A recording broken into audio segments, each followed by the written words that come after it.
All right, ladies and gentlemen, welcome here to RTR. I am Chris Kelly, and at this time, I am joined by a special guest. I am joined by the first lady ever to win the gut check. I am joined by the lovely Taeler Hendrix. Taeler, how are you doing today? Hello, I'm awesome. How are you? I'm doing great, and I finally get to talk to you, which is an honor. I know it's been a long time in the making. I know. I mean, you and I try to do it via TNA. TNA kind of epically failed on that front. But hey, I actually did get to see you wrestle live. I got to see you wrestle Mickey James when, wouldn't it? It was a show after Slammiversary. Oh, that's awesome. Yeah, I mean, I'm not gonna lie, I did mark out when I was like, holy shit, oh, that's Taeler, holy dear lord. But I mean, I said, yeah, we have a lot of questions to get through. But I think we're going to start, with the biggest question that everyone wants to talk about. You leaving TNA Wrestling. Now, there was some talk about, budget cuts, and then you said on Twitter that you asked for your release. I mean, why did you ask for your release? Well, there was a lot of things going on that I guess since you're the first interview I'm going to have, you'll get the exclusive, the answer, you'll be the first. I hope you're excited about that. But basically, I was very unhappy. A lot of people are actually very unhappy, and it's not just people that are new like myself. There's people, it's life. Everybody has ups and downs. Every company has ups and downs. So it's no surprise that people are unhappy. I don't know any one job where every person, is happy with what's going on. But I know for myself, I was very unhappy, and I felt like I wasn't getting what I needed out of the experience, and I was getting really antsy. And I understand what developmental is supposed to be, but I just felt like I was not getting what I needed to become a star. And, the question on everybody's minds, will I become a star? Will I be, just another flop? Everybody always seems to say something along those lines when they mention my name, and I really want to go in a direction where I can finally be like, yeah, bitches, like, I'm going to be somebody someday, so start paying attention. And I really did not feel like I was getting that experience. So I was actually sent re-sign papers in the mail. TNA originally wanted me to re-sign to another 1 year of developmental under the same deal. And I wasn't the only one. A couple people were, being spoken to possibly about re-signing their contracts for more developmental time. And before I could even tell them no, I got a phone call saying that me and 7 other people were going to be released. So it was just one of those things where I feel like they knew I was unhappy, so they would just release me anyway. I mean, I'm not going to say anything bad about the company because that would be just shooting myself in the foot. But overall, yes, I was going to ask for my release, but at the same time, I didn't get the opportunity to do so. So I guess it was fate. Long story short. Well, I mean, it's strange because, of course, you are still down there, aren't you, in OVW? And there was It's really funny because fans keep asking me, oh, well, you were released from TNA, so you're released from OVW. That means you're a nobody. And I specifically remember one fan. I think his name is Ken Montgomery. I'm not sure. And if that's the wrong person, then I'm so sorry. But I just want to say you need to pay attention and check your facts because you don't need to have a contract to be at Ohio Valley Wrestling. That's one of the great things about OVW. See, that there I didn't know. I mean, I even asked you on Twitter if you were still in OVW. Like, yes, yeah, I mean, I was at Ohio Valley Wrestling before I was signed. I don't think people knew that because it doesn't get advertised in the necessary way, and I feel like OVW really needs to step up on that, and TNA, if they're going to be using OVW as developmental, really needs to up the publicity for Ohio Valley Wrestling because we are the home of tomorrow's superstars today. That's the reputation that we have. A lot of the main roster at WWE and TNA, a lot of those people came out of our system, out of the Ohio Valley Wrestling system, their developmental system, and I don't think a lot of people realize that. And, people from all over the world come to Ohio Valley Wrestling and pay them to train them, and I traveled there from Massachusetts, which doesn't seem like a lot, but, that's 17 hours away from my home and everybody I knew and my little sister, I missed a lot of things. And I was there for about 6 months or 7 months before I got gut check. And then, so I've been at Ohio Valley Wrestling for almost 2 years now. Well, I mean, yeah, I mean, most smart fans will know, how great OVW is. I mean, as you say, they have made most stars right now in WWE and TNA wrestling. Yes, But absolutely. but like I say, I had no idea that down there you didn't need a contract because, of course, down there I've got my friends, the twins, the the lovely Blossom twins down there, Well, the and Blossom Twins have been there off and on for over 3 years, and all that whole time they've never been signed. So, that's what people need to think about. From a business standpoint, if you want to be a wrestler, it's a business, and you're in business, to succeed. And in order to make money, you need to spend money. So save up, people. Pay for training. Don't think you're above training because Rip Rogers is one of the best trainers in the world. Danny Davis, those minds are the old school minds, and that mentality still works today and will give you a lot of respect, I feel, in the business itself. And you really can't put a price tag on that experience because not a lot of people have that anymore. Well, I mean, there's what like I was just reading this thing online, and everything online is true, and there's an article about like teenage apparent money problems stuff like that, and it's apparently affecting OVW. Have you seen that at all? Have you seen this apparent money problem affecting people down in OVW? I see a money situation affecting everyone because, if you're worried about money, then you can't focus on your job. If you're worried about money and you're underdevelopmental, then you're not able to focus on the things that you're supposed to be focusing on to succeed and make use of your time in developmental. Developmental is supposed to be the time where you're developing, you're becoming a star and perfecting your craft. But if you're worried about money, your first thought is going to be, okay, well, yes, I'm here to wrestle, but how am I going to pay my bills? How am I going to keep my car? How am I going to keep a roof over my head and food in my fridge? I mean, those are honest, realistic things. I mean, okay, you can always carpool, so a car may not be your first option, but, you do need a car at some times. Public transportation can only take you so far. If people are busy, there's certain things you won't be able to do. But a roof is essential. Rent is essential. Electric is essential. Paying, having food to eat so you can maintain a look, that is essential. And when you're worried about money, you can focus on those things. So in a sense, you are not developing at all, which is a complete misuse of your time in developmental. And, being at Ohio Valley Wrestling, Danny Davis has to pay bills. He has to pay.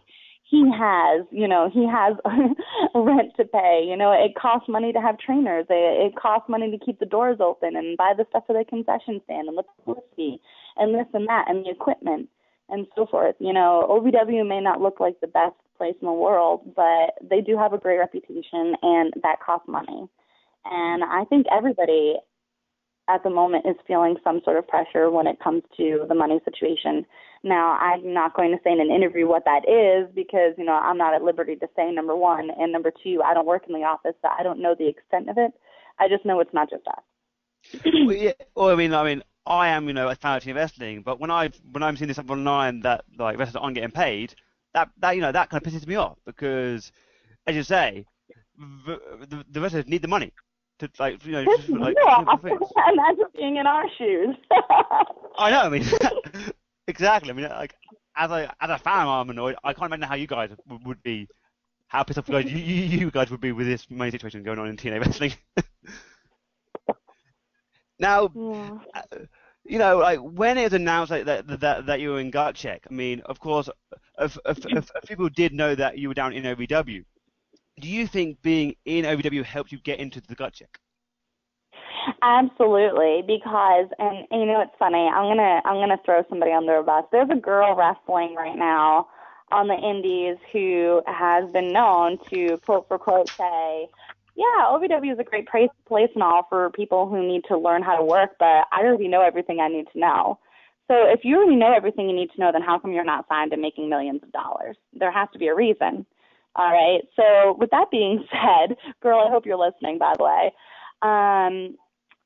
Being at OVW definitely put me on a greater chance of getting into gut check because I'm at the school. I'm being seen every week by Al Snow and Danny Davis. I was seen 3 times by Bruce Pritchard. That is the best place if you want to get gut checked because you were seen week after week without having to pay for that seminar, and people automatically hear about it. D'Lo Brown will get updates, okay? Al Snow is there every week writing our TV. We have TV every single Wednesday. There's 6 practices, different practices going on a week, plus shows. There's something going on every single day of the week at Ohio Valley Wrestling, every single day, Monday through Sunday. So that is the best place to be if you want to get on Gut Check. And that definitely put me on a bigger scale. And being at Ohio Valley Wrestling actually helped more people find out who I was. I was just some indie girl from Massachusetts who looked like a hipster, and then I came to OVW, and all of a sudden I had Shine contacting me, and Shimmer, and AIW Girls Night Out, and Ring Bells, and Diva Dirt, and all these people that I had no idea would even know who I was. So, being a champion at OVW and just being at OVW in general really put me on the map, and that's something I'll always be grateful for. So if you want to get on Gut Check, if you want to be in TNA, obviously common sense would be go to their developmental school. Now, this might be, a bit putting you on the spot, but do you think now the concept of Gut Check is a failure? Absolutely. There you have it. I absolutely, 100%. And I mean, I'm entitled as an American to have my own opinion. I'm not dogging the company at all. They've done what they've done and did what they could. But in my personal opinion, I think Gut Check is a huge flop because Gut Check isn't publicizing the Ohio Valley Wrestling School at all. So we're not giving people any incentive at all to come to Ohio Valley Wrestling where we're supposed to be training stars. And when they changed the format to the bracket system, they put people's real names on there where fans probably aren't going to know the wrestlers' real names. And some people didn't even give their permission for that. And some people didn't even know that they were on the bracket. So I have no idea how that was even organized, because I know there was a girl, Epiphany, who wrestles Epiphany at Ohio Valley Wrestling. She actually just left. She was on the bracket and had no idea until a fan told her, and they used her real name. So that doesn't help anybody, And you're taking a bunch of people from all over the independent scene and basically telling them, okay, if they pay for the seminar or if they somehow got onto the brackets without paying, then, you can get onto Gut Check. That doesn't give any incentive for our school. It doesn't build up our school. It doesn't build up anybody at our school. And we've barely used anybody from our school. You had Ryan Howe, who is also former WWE Tough Enough, who did that, and he's toured with Skid Row. So that's good notoriety and everything, but he is the last person that we've used from our school. Jay Bradley won Gut Check, but he wasn't actually from our school. He was from Chicago. And then you had me and Alex Silva. We were the only other two to do Gut Check who were from the Ohio Valley Wrestling School. Other than that, Sam Shaw was sent to our school, but he wasn't from us. He was from the Dudley School down in Florida. So there was no incentive to boost your developmental.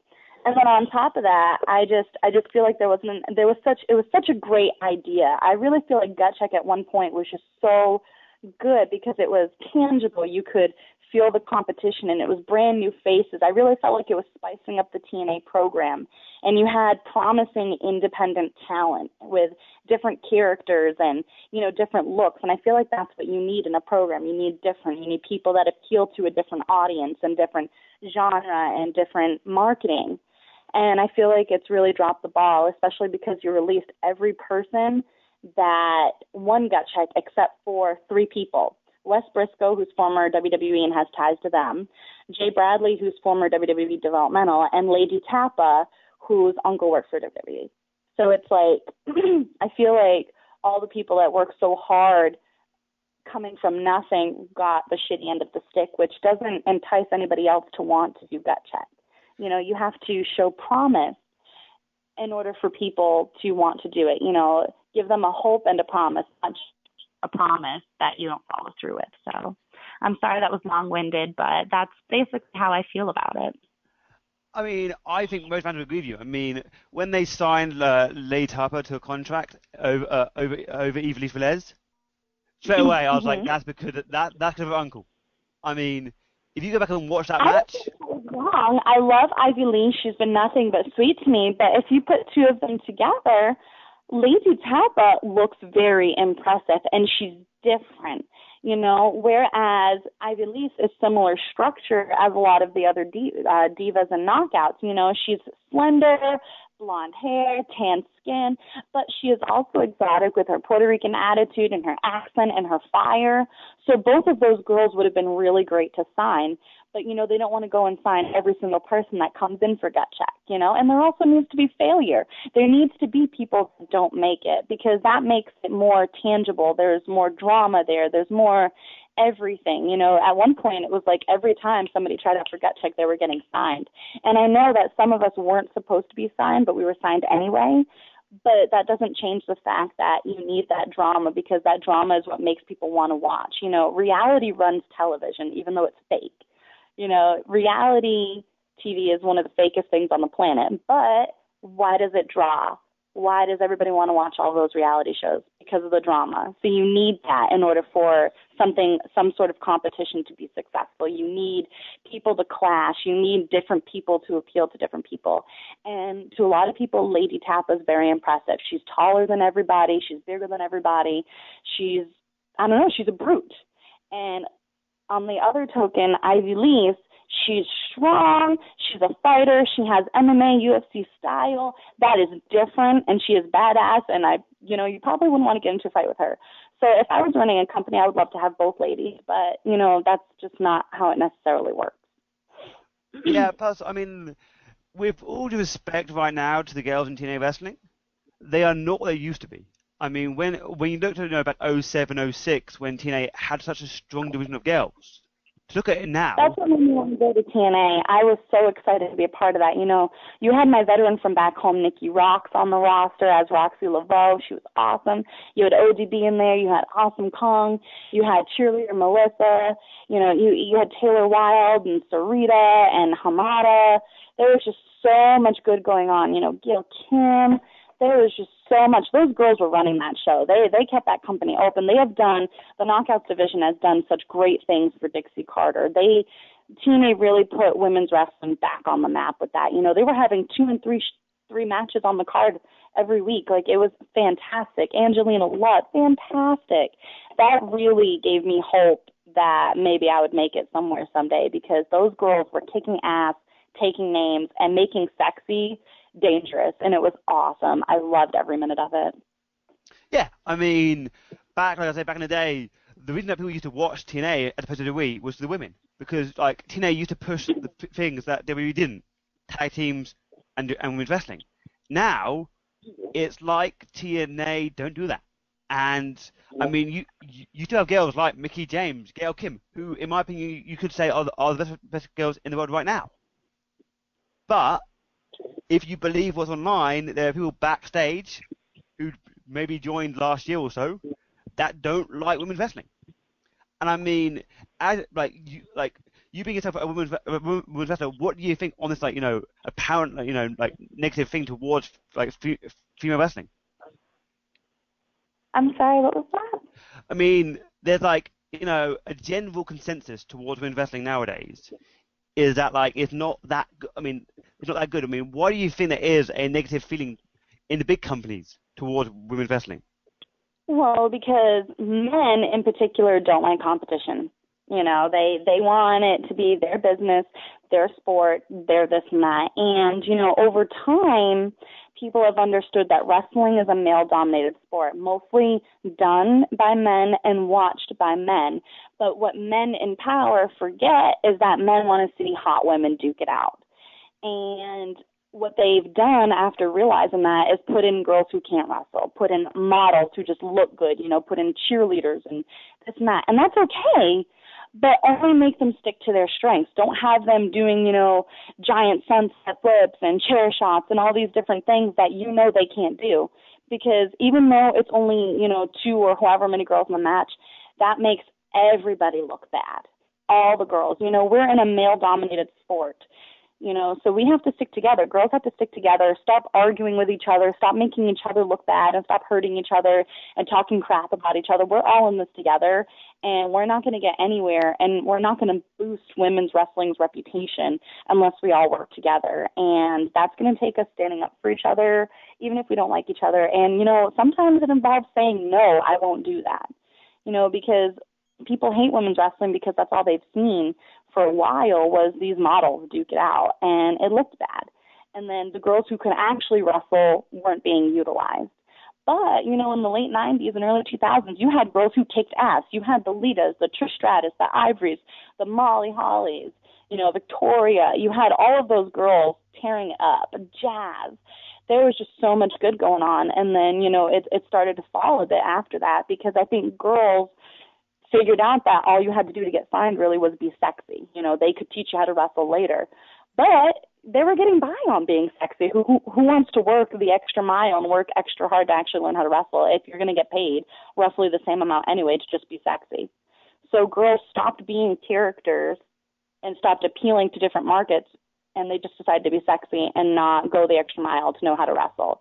You know, Lita, Trish Stratus, Victoria, Molly Holly, they all had a character that was unique to them, and nobody else was doing what they were doing. You know, if moonsault was your finish, none of the other girls were doing a moonsault. If you were the punk chick, nobody else was a punk chick. If you were the psycho girl, then nobody else was allowed to be psycho. You know, everybody had their own spot and their own flavor and spice. And I feel like that's missing a lot from women's wrestling. Now it's like you're sexy and you go out there and you scream and pull hair. And to me, that's what's gone down with women's wrestling and given them a bad name. But I feel like we're coming back because you have the Jessica Havocks, you have the Angela, you have all these different people who are playing different roles who can actually wrestle.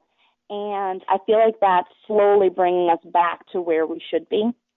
And I'm really excited about that, and I'm really excited to be a part of it because I feel like once we get back to that, we'll be unstoppable because, you know, no matter how good or how bad the business is of wrestling right now or the economy even, sex never goes out of style no matter how much or how little money you have. You know, there will always be porn. There will always be sex. People are always going to have a sex drive no matter how poor or how rich they are. So to me, that means women's wrestling is always going to draw and it'll never be out of style because men are always going to want to see women duke it out and women are always going to want to go with their men to see the women duke it out because they want to be just like those women. So that's my opinion. I think you might have said like the best line ever. Sex will never go out of style. I mean, that there, I'm done. No, but I mean, what is next for you? Because as you said, there are so many great women out on the indie scene. I mean, I was literally just in New York City the other week for FWE, and there they had Eva Lise, they had Angela Love, they had Maria, and they had who else was there? And Winter. I mean, I would have loved to have been a part of that. FWE, if you're listening, get on it. All of those girls are so wonderful. I love them all. Well, I mean, I go there now quite often because I usually fly to FWE and then to TNA. And because Bound for Glory is October 21st, I think, I'm flying to FWE first.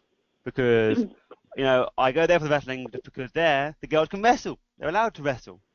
So yeah, I mean, if you go to FWE, I'm there. Literally, I'll be there anyway. But I might, you know, hashtag Taeler to FWE. That's now my next plan. Awesome. But I mean, where else would you like to wrestle? I mean, okay, here's on the spot. If you were offered a contract by WWE, would you go there? Absolutely. That's, you know, ideally, if you want to make money, that's where you want to go, you know. I am so excited. You know, it's funny because I actually applied to WWE right before I got gut checked. So it was kind of one of those things where life happens and, you know, it takes you in a direction and, you know, I'm a better person for it. So I don't begrudge how it happened. But, yeah, I mean, I have a lot of things going on right now, but WWE is definitely on my radar as something I would love to do. And I'm really excited to go there because they are really focused on women's wrestling and making stars. And, you know, you have Sarah Del Rey as one of the trainers. I mean, it doesn't get much better than that. And they're really focused on having girls and girls that can wrestle. They're hiring girls from the independents like there's no tomorrow. You know, so they've been doing their homework, and I just want to be a part of it so bad. Well, I mean, this whole NXT and this new Performance Center, whatever it's called. I mean, as you say, they are hiring people left, right, and center from the indie scene that can wrestle. And I would love to see you wrestle Paige. Not only I does she speak love English, that. She is so talented. They have so many talented girls in there. I cannot wait for them to get called up and see what they can do. You know, you have Paige, you have Mercedes KV, who's now Sasha Banks. She's also from Massachusetts. And Davina Rose. There are so many girls. Taeler, I think she's Emma or Bailey, I can't remember. There are so many girls in their developmental right now at NXT, and they are just so bloody talented. It's just amazing, and I can't wait for them to get called up and see what characters they'll portray and see how they'll put women's wrestling for WWE back on the map, because WWE is really focused on that, and not just on the women's side either, but on the men's side as well. And it's really exciting to see all of that developing. well, I mean, it's strange. Like earlier, you say that sex will never get out of fashion, and it's strange because in a PG world that WWE are now, they are now pushing the girls because they have to that can wrestle, because they can't have the sexy girls because that's not PG. So they have to have girls that can wrestle. Mhm. And And I think that's Paige. exactly what we need. But we need the characters, because without being sexy now, girls have to figure out, oh crap, I can't rely on my assets now. What can I do? And some of them are flopping because they don't know what their character is, because they never had to do character development really before. So now you really have to focus on drawing the crowd, and not just with your wrestling, but how your character wrestles. If you're a mean girl, how are you going to wrestle? If you're a sweet little country bumpkin, how are you going to wrestle? If you're a hot Latina, you're probably going to make a production of taking off every piece of jewelry before you go and try to punch that girl in the face. So every girl needs to be different and showcase herself in that way, because then the crowd's going to be into it, and you draw the kids in, which draws the parents in, which draws the money. So it's going to be great. Okay, I'm going to go to a fan question. Is there anyone right now who you would like to face on the indie scene? Oh my God, I can't pick just one. There are so many. I really want to wrestle Angelina Love. I was booked to wrestle her before I got signed like several times, and for some reason it just never worked out. So I definitely want to wrestle with Angelina or Angel Williams. I definitely want to wrestle with Katarina Waters. Katie Lee, I'm dying to wrestle her, and Beth and Reby Sky, Jessica Havoc. There are so many girls. I'm actually starting to tag with one of my cousins, Cherry Bomb. So I'm really excited about all the things that we're going to be able to do together. And I could go on and on and on with that list of girls. So there's so many girls out there. So I have a growing list, believe me. And now that I'm not signed, okay, got to write this person down, that person. So it's going to be fun. Another question. If you couldn't go to WWE, would you like to go to ROH? Absolutely, yes. I'm actually going to be contacting them really soon. Hopefully something happens with that, because it looks like they're starting to bring in girls as well. So I think everybody's starting to notice that girls are actually a draw. So hopefully I can get back there. I haven't been there since like 2010. So. A question for Anthony. Is there a personal favorite match of yours? A personal favorite match of mine that I was in, or Yes. one that I just liked? Both. Do both.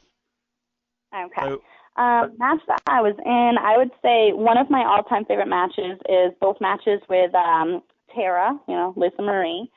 And my other favorite match is actually a three-way that can be viewed at Ohio Valley Wrestling and at Shine. And it's me versus former TNA knockout Soja Bolt and former OVW Women's Champion Heidi Lovelace. So those are some of the favorite matches that I've ever been in, and as well as me versus Holly Blossom from Ohio Valley Wrestling. So those are some of my favorite matches if you want to look them up on YouTube. And a lot of the women that I like to wrestle, would love to wrestle, or that I like watching, I guess I would say, would be a lot of older female wrestlers like Princess Victoria, Velvet McIntyre, and Leilani Kai. I just love watching them wrestle. And Sherry Martel, one of my favorite matches to watch is actually Sherry Martel versus Rockin' Robin. I love that. I've seen it so many times. And then there's a really good match that I love between Victoria and Trish, and then one with Lita and Trish. So, yeah. My producer said that he's upset that you didn't mention that you'd like to wrestle Cheerleader Melissa. he wants to see you versus cheerleader Melissa, apparently. I just met her once. She was very, very nice. Hey, if I ever get the opportunity, I definitely wouldn't say no. Like I said, there's a bunch of girls I want to wrestle, and I would probably take up your whole program just listing them all, so it would be unrealistic to list every single one. Now, there's one question that I got sent in, and we did say that we were taking any question from Twitter. Would you ever consider doing Playboy? I actually had an opportunity, but I had to turn it down because I got signed, and so I had to wait. So I actually would consider doing it because I think Playboy is done in a very classy way. So yeah, I would consider doing Playboy. Guys, there you go. Like tweet Playboy. Bring in Taeler. Once again, my producer is saying, how awesome would it be to see Taeler versus Maria Redhead Hotness? That would be awesome. I love Maria Kanellis. She is so wonderful at what she does. Like, that girl is everywhere. Yeah, but I got to meet her when I was at FWE, and that girl can go from being, super nice to being her, first aid character, just like that. And when she does, like, it can scare you. Because her whole first lady character is extremely bitchy, and her stare could kill you. And then next to her you have Mike Bennett, and he looks like he could lurch you at any point. So between those two. Let's see here. It looks like somebody wants me to answer whether I like Dr. Pepper or not, and I would have to say no. I hate Dr. Pepper, and let's see. Snapple versus soda, I would probably pick Snapple. You have any more questions for me? Let's see. I got one that I just sent in, and I heard a bit about this, but regarding you and a lesbian storyline in OVW, what was that about? I'm sorry, what? Someone mentioned a lesbian storyline in OVW. Yes, and it actually kind of just blew up in my face. I like to be the leader wherever I go, and I'm going to leave a lasting impression wherever I go, and you can either follow with me or you can get squashed by me. Heidi Lovelace didn't seem to get the memo, and I found out she had a crush on me, which is really weird because, I've been kicking her butt since she appeared on the scene. But I figured, hey, I'm an equal opportunity. I'm ever the opportunist. So I saw that she had a crush on me. She was giving me gifts anonymously. Once I found out, I decided that I would be able to use her feelings to get my title back. And from Trina, our women's champion. And that kind of didn't work exactly the way I planned, but I definitely have more things up my sleeve, and she's going to find out just why I'm a leader and not a follower, and just why she got burned. So I think people should definitely watch OVW to see what's going to happen to Heidi Lovelace, because I'm about to give that ugly duck a makeover that she will never forget. Trust me. Trust me on that one. So that there is your selling point on OVW. If you guys want to see a lesbian storyline involving Taeler, OVW, go find it. OVW.com, I believe it was, or just Google OVW and take you to their homepage, and then you get to see as much as the lovely, as much as you want of lovely you. So do you have any dates lined up so far? Like any dates so far? Yes, I will be in New Jersey on August 9th, and July 27th, I will be in Pell City, Alabama. It's actually a really fun show. I actually enjoy it. It's in Pell City, like I said, and it's actually versus Tracy Taylor, the Island Girl, for Global Championship Wrestling. So if you want, look that up. It's going to be awesome. I love being there, and the fans are so awesome. And Tracy Taylor is one of the top girls, so it's nice to work with a girl who's a veteran like that. Now, and also on Twitter, at Taeler Hendrix, I believe. No, it's at _ Taeler Hendrix. Let me check. Let me actually check so I actually get it correct. It's at Taeler _ Hendrix. Yeah. So right now I'm not looking at my screen. I'm looking at my computer, but not actually my screen. Before I let you go, can I get a quick liner for the show? Sure. Just say, hey, this is Taeler Hendrix, and you're listening to Running the Ropes on the Unchained Network. Hey guys, this is Taeler Hendrix here, and you are watching Running the Ropes. Hope you enjoy.